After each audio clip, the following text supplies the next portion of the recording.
কাজ দেওয়ার নামে প্রতারণা, মহিলাদের কাছ থেকে লোনের টাকা আত্মসাতের অভিযোগ। প্রতারণার অভিযোগ উঠল স্বেচ্ছাসেবী সংস্থার কর্ণধারের বিরুদ্ধে। দক্ষিণ চব্বিশ পরগনা চম্পাহাটিতে প্রতারণার শিকার মহিলারা।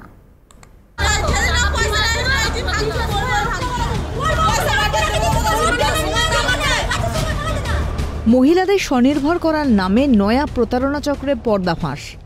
কাজের টোপ দিয়ে কোটি কোটি টাকা আত্মসাৎ। স্বনির্ভর করার নাম করে প্রান্তিক গরিব মহিলাদের প্রতারণা করছে এক স্বেচ্ছাসেবী সংস্থা। অভিযোগ সংস্থার কর্ণধার বেণুমাধব মুখোপাধ্যায়ের বিরুদ্ধে। দক্ষিণ চব্বিশ পরগনা চম্পাহাটি সোনারপুরে বেশ কয়েকজন মহিলা এই প্রতারণা চক্রে সর্বশান্ত হয়েছেন।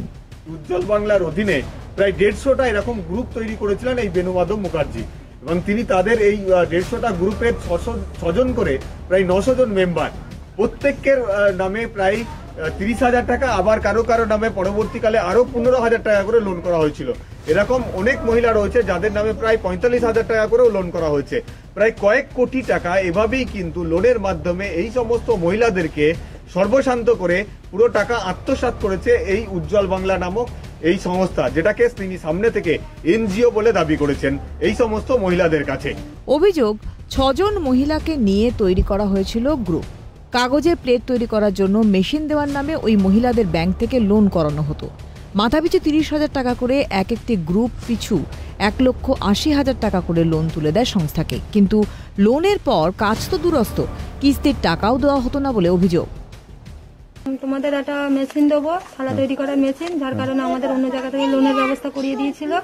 আমরা প্রত্যেকে 6 জন গ্রুপ আছি, 6 জনের 30,000 টাকা করে লোন নিয়েছিলাম, নিয়ে ওনাদের হাতে তুলে দিয়েছি। দেওয়ার পরে আমাদের কোনো কাজও দেয়নি, ওনাদেরকেই দিয়েছিলাম। বলেছিল যে যতদিন না কাজ দেবো আমরা কিস্তি শোধ করবো, কিন্তু ওনারা কিছুদিন কিস্তি দিয়েছে, তারপর থেকে আমাদের কিস্তি আটকে দিয়েছে। 10 মাস পড়েছে, 10 মাস 11-12 মাস পর থেকে আমরা জানতে পেরেছি যে আমাদের সাথে এরকম চিটফান্ড হচ্ছে। কানতে যাই তখন বলবে বাবু আজকে এসো না, কালকে এসো, কালকে এসো না, পরশু এসো।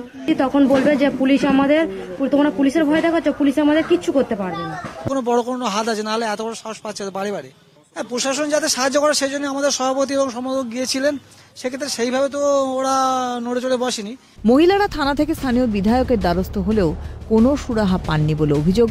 বাধ্য হয়ে ওই সংস্থার অফিস ঘেরাও করেন মহিলারা। মহিলাদেরকে একটা প্রলোভন দিয়ে গ্রুপ করে, গ্রুপ করে প্রায় এক একটা গ্রুপে 10 জন 15 জন করে গ্রুপ করে। এবার গ্রুপ করে তাদের সাথে নানা রকম কাজের প্রলোভন দিয়ে ওদেরকে সব ডকুমেন্টস নিয়ে ব্যাংক থেকে লোন করায়। যে লোন হোল্ডার, তাকে লোনটা তার লাইবিলিটি তার ঘাড়ে থেকে যায়। এবার না দেয় কাজ আর না দেয় কোনো কিছু, আর লোনটা ওদের ঘাড়ে থেকে যায়। অফিসার বলে গিয়েছে যে না, আমরা আমার অফিসে বসে এবং আলোচনাও করে গিয়েছে যে ঠিক আছে এদেরকে টাকা ফেরত দেওয়া হোক, এবং সেইভাবে লেখালেখি করে টাকা ফেরত দেবে এই কথা হয়েছে। কালকে 11,000 টাকা রীতিমতো ফেরতও দিয়েছে। তবে নিজের বিরুদ্ধে ওঠা সমস্ত অভিযোগ অস্বীকার করেছেন সংস্থা কর্ণধার বেণুমাধব মুখোপাধ্যায়। বর্তমানে সংস্থার আর্থিক পরিস্থিতি খারাপ হওয়ার জন্য ব্যাংকের কাছ থেকে কিছু সময় চেয়ে নেওয়া হয়েছে বলে জানিয়েছেন সংস্থা কর্ণধার। বিভিন্ন গ্রুপে বিভিন্ন কিস্তির টাইম থাকে, যেমন কারো 18 মাসের থাকে, কারো 24 মাসের থাকে। বেশিরভাগ ক্ষেত্রে দেখুন কারো 18 মাস, কারো 20 মাস। আমরা ইএমআই টেনে এসেছি, অফিস কিন্তু যা কমিটমেন্ট করেছে পুরোটাই রেখেছে, তার সমস্ত এভিডেন্স তার জন্য আমার এভিডেন্স আছে। তারা এই কথা কালকেও সে স্বীকার করে গেছে যে হ্যাঁ সেখানে 18টা 24 মাসের মধ্যে 18 ইএমআই, মানে 24 মাসের মধ্যে 18টা ইএমআই দেওয়া হয়ে গেছে। ক্লিয়ার করা আছে ইএমআই। আর তারপরে তাহলে অক্টোবর, নভেম্বর, ডিসেম্বর, জানুয়ারি এই 4 মাসের কোর্ট অর্ডার আমাদের নেওয়া আছে। কি 4 মাস টাইম নিয়েছে? হ্যাঁ, 4 মাস কোর্টের তরফ থেকে ব্যাংকের কাছ থেকে টাইম নেওয়া আছে। এই যে আমাদের প্রত্যেকটা কোর্ট অর্ডার, হাইকোর্টের অর্ডার আমাদের কাছে জেরক্স করে রয়েছে, অরিজিনাল করে ব্যাংকে দিয়ে দেওয়া হয়েছে। তাহলে ব্যাংকের লোক যাচ্ছে কেন বাড়িতে প্রতি মাসে? ব্যাংকের লোক, ওদের একটা ফর্মালিটিস থাকে, শুধু ফটো তুলে চলে এসে কোনো হেনস্থা করেনি। বিষয়টি নজরে এসেছে, প্রতারক ও তাঁর সংস্থার বিরুদ্ধে ব্যবস্থা নেওয়া হবে বলে আশ্বাস কালিকাপুর 1 নম্বর গ্রাম পঞ্চায়েত উপপ্রধানের। আমরা না জানতে পারি, আমরা তো ব্যবস্থা নিতে পারি না। এখন জেনেছি, আমরা খুব তাড়াতাড়ি আমরা আমাদের এমএলএ ম্যাডামের সাথে কথা বলবো এবং পুলিশ প্রশাসনের সাথে আমরা কথা বলে পূর্ণাঙ্গ তদন্ত করে ব্যবস্থা গ্রহণের জন্য বলবো।